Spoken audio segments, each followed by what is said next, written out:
मस्त अशा खरपूस शेंगदाण्याच्या पोळ्या. प्रवास म्हटलं ना किंवा 8 दिवस ट्रिपला जायचं म्हणलं की आठवण येते शेंगा पोळी किंवा तिळाच्या पोळीची. मग त्याच्यासोबत चटण्या, तिखट पुऱ्या, आई गं! किती भारी लागतात. चटण्या-बिटण्या ठीक आहे, पण आज आपण खुसखुशीत शेंगा पोळ्या करणार आहोत. अशी शेंगा पोळी की जी अजिबात चिवट होणार नाही. शिवाय एकदा केली 8 काय 15 दिवस म्हटलं तरी टिकेल. फक्त त्यासाठी तुम्हाला इथं सांगितलेलं प्रमाण वापरायचंय आणि सांगितलेल्या सगळ्या टिप्स फॉलो करायच्यात. अशी मस्त खुसखुशीत, खटकन तुकडा पडणारी शेंगदाण्याची पोळी तुम्हाला बघायला मिळणार आहे. त्यामुळं व्हिडिओ शेवटपर्यंत बघा आणि आवडला तर लाईक करा आणि चॅनलवर नवीन असाल तर सबस्क्राईब करा. नमस्कार, सरिताच्या स्वयंपाकघरात म्हणजेच आपल्या सरिताज किचनमध्ये आज आपण काय करतोय तुम्हाला समजलंय. मस्त खुसखुशीत 8 ते 10 दिवस टिकणारी शेंगा पोळी. सोलापूरची खासियत शेंगा पोळी. मी सोलापूर भागामधनं आहे, पण मी अजूनपर्यंत शेंगा पोळीचा व्हिडिओ केला नाही. म्हणलं यावर्षी करायचाच. पटकन रेसिपीला सुरुवात करूया.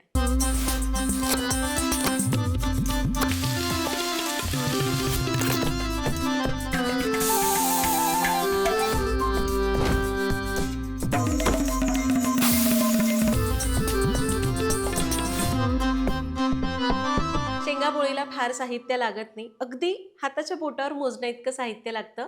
यासाठी आपल्याला सारण करायचंय आणि कणिक तिंबायची. त्यासाठीचं साहित्य बघू. तर कणकेसाठी आपण 2 वाट्या कणिक घेतली, 2 चमचे बेसन लागेल आणि किंचित मीठ लागणार आहे. सारण करण्यासाठी आपण 2 वाट्या शेंगदाणे घेतले आणि 2 वाट्या शेंगदाण्यासाठी 1.5 वाटी चिरलेला गूळ लागेल. साहित्य बघितलं, रेसिपीला सुरुवात करायची आहे. पहिली टीप, पोळी खमंग आणि खुसखुशीत होण्यासाठी शेंगदाणे खमंग भाजायचे. आता मुद्दामहूनही भाजलेले शेंगदाणे घेतले नाहीत, पण तुम्हाला दाखवण्यासाठी मी कच्चेच घेतेय. आता गॅस एकदम आपल्याला सुरुवातीला 2 मिनिटं मोठा ठेवा. कढईने ताव धरला की गॅस कमी करायचा आणि मंद आचेवर शेंगदाणे खरपूस भाजायचे. तुम्ही जर शेंगदाणे कच्चे ठेवले किंवा नीट असं मंद आचेवर भाजले नाहीत तर थोडेसे ते आतून कच्चे राहतात आणि पोळी तितकी खमंग होत नाही. लवकर सारणाला वास येऊ शकतो आणि पोळी तर 8-10 दिवस टिकते, पण याचं सारण जवळपास 2 महिने टिकतं. त्याला अजिबात खराब वास येत नाही जर तुम्ही टिप्स फॉलो केल्यात. त्यामुळे तुम्ही एक करू शकता, सारण तयार करून ठेवा आणि जेव्हा तुम्हाला पाहिजे तेव्हा तुम्ही कणिक तिंबून पोळ्या करू शकता.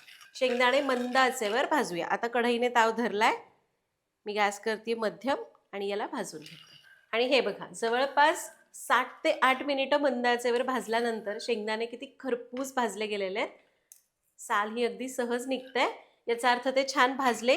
खूप डार्क करायचे नाही. तुम्ही गॅस मोठा ठेवला तर एकदम काळपट होतील. पोळीचं सारण आहे त्याचाही रंग बदलेल. त्यामुळे गॅस एकदम कमी ठेवायचा आणि छान असं खरपूस भाजायचं. गॅस बंद करू, शेंगदाणे पूर्ण गार करून घेऊ. शेंगदाणे गार होत आहेत तोवर आपण याची कणिक तिंबूया.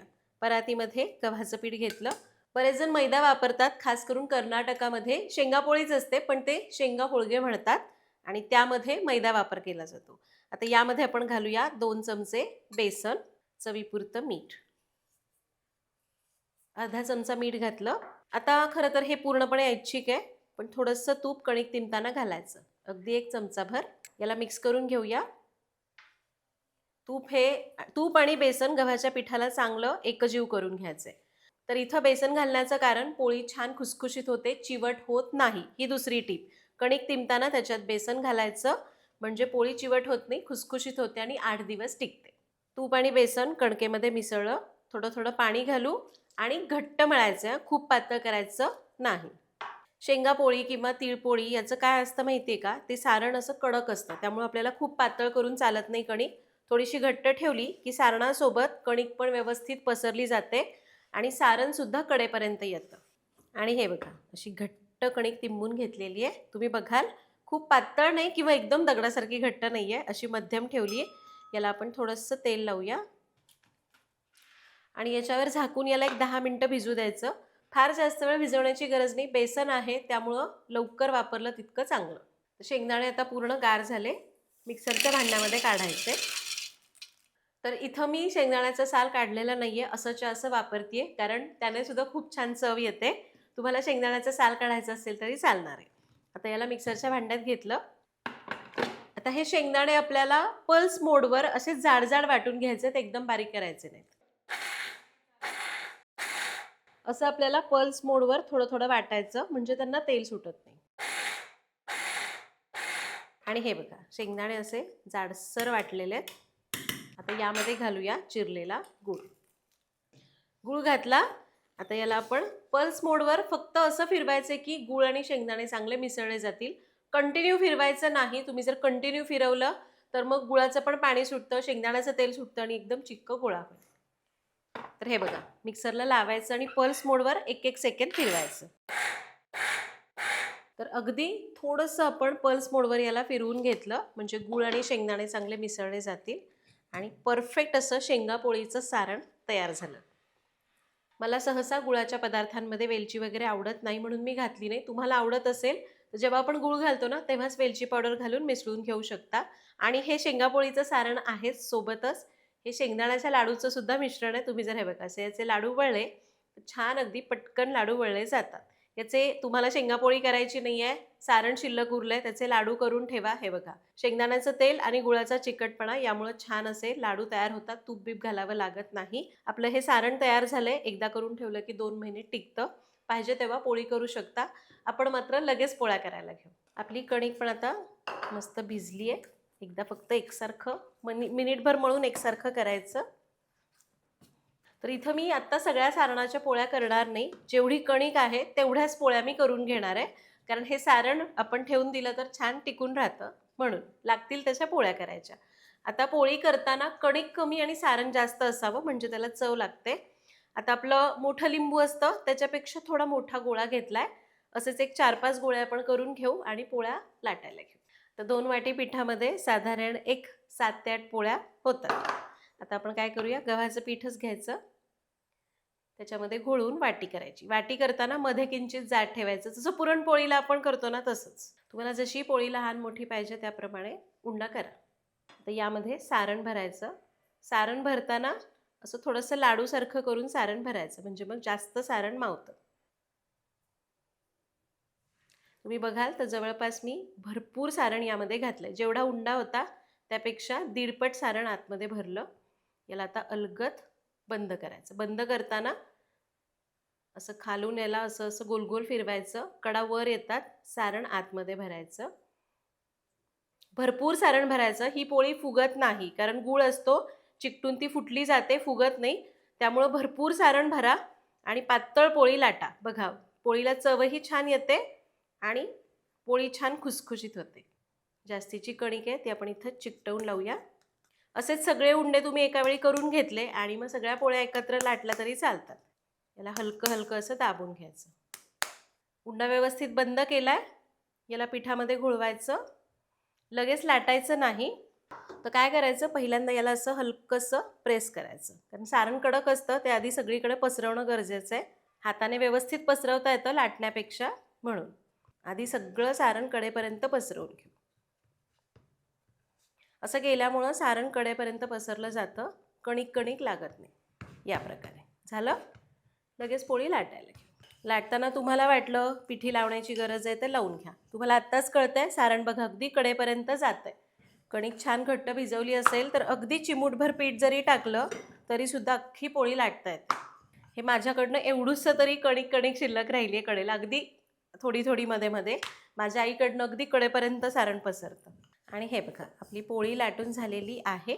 छान अगदी कडेपर्यंत सारण गेलं आहे. भाजून घेऊ. तर आता तवा तापत ठेवला आहे. तवा व्यवस्थित तापायला पाहिजे बरं का. याला थोडंसं तूप लावूया. तुम्हाला जर प्रवासासाठी न्यायच्यात आणि लगेच त्याला खराब व्हायला नको आहे तर तूप लावू नका, तेलावर भाजा. तवा व्यवस्थित तापला, पोळी टाकूया. एकदम अशी छान पातळ पोळी लाटली. आपली चपाती कशी असते तितकी पातळ. एवढूसाच उंडा होता पण किती मोठी पोळी झाली बघा, कारण भरपूर सारण घातलं आणि पातळ लाटलंय म्हणून. आता ही पोळी सहसा किंवा शक्यतो उलथाण्यानेच उलटायची. गूळ असतो, खूप बेकार चटका लागतो म्हणून. सुरुवातीला गॅस आपण थोडा मध्यम करू आणि साधारण एक 15-20 सेकंद असंच ठेवू. याच्यावर बुडबुडे यायला पाहिजेत. आता बघा एक 15-20 सेकंदांनी याच्यावर छान असे बुडबुडे आलेले आहेत, म्हणजे थोडंसं ते भाजलं गेलेलं आहे. तव्यावरनं याला मोकळं करायचं आणि उलटून घ्यायचं. आता गॅस जरासं वाढवून पोळी छान खरपूस भाजायची. ही पोळी अगदी मंद आचेवर भाजण्याची गरज नाही आहे. थोडासा गॅस मोठा असला तरी चालतो कारण पातळच आहे म्हणून. पोळी बघा मस्त खरपूस भाजली आहे. असं मध्ये मध्ये त्यातला गुळ असं चुरचूर करायला लागला आहे. याच्यावर आपण तूप घालूया किंवा तेल, तुम्हाला जे आवडतं ते. आमच्याकडे तर आई तेलही लावत नाही, अशीच भाजते म्हणजे मग ती जास्त टिकते. पोळी भाजून झाली आहे, काढूया. भरपूर सारण भरलेली आपली ही शेंगदाण्याची पोळी म्हणजे सोलापुरी शेंगापोळी तयार झाली. बाकीच्या पोळ्या अशाच करूया. अजून एक पोळी झाली आहे, ही तर अजून मस्त झालेली आहे. भाजून घेऊ.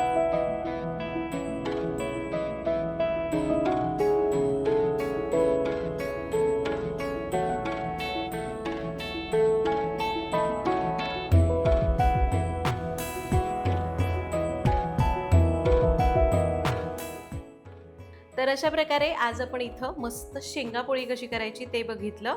इथं आपण जे सारणाचं प्रमाण घेतलं तेवढ्या प्रमाणात इतक्या मोठ्या साईजच्या जवळपास एक 12 पोळ्या होतात आणि जी कणिक घेतली आहे त्याच्यामध्ये 7 पोळ्या होतात. म्हणजे सारण आपण दुपटीने घेतलेलं आहे.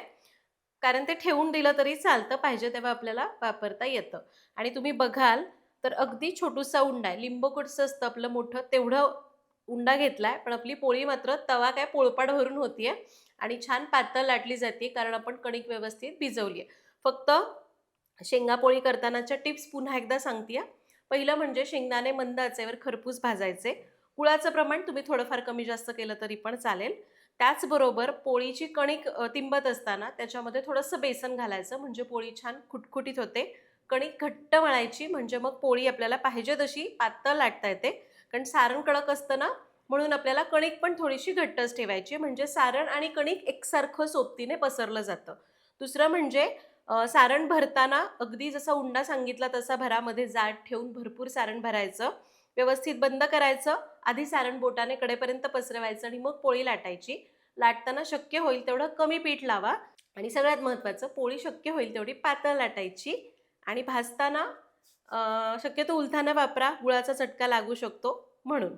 आणि छान खरपूस भाजायची. आता या पोळ्या साठवायच्या कशा? करून झाल्या की असं कापडावर पसरवायच्या, पूर्ण गार करा आणि मग तुम्ही असं डब्यामध्ये वगैरे भरून ठेवला तर छान 8 दिवस टिकतात. पण एकदम पॅक डब्यात ठेवू नका, टोपल्यात सुद्धा ठेवला तरी चालतात. प्रवासामध्ये नेण्यासाठी नेऊ शकता. 8 ते 10 दिवस छान टिकतात.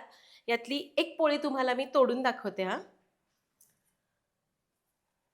तर हे बघा, असा खुटकन तुकडा पडला की समजायचं पोळी खुसखुशीत झालेली आहे आणि चवीला अप्रतिम लागणार आहे आणि 8 ते 10 दिवस टिकणार आहे. तर तुम्ही सुद्धा ही रेसिपी नक्की करून बघा. अजिबात चिवट होत नाहीत. सांगितलेल्या टिप्स वापरा. भेटूया पुढच्या भागात. धन्यवाद.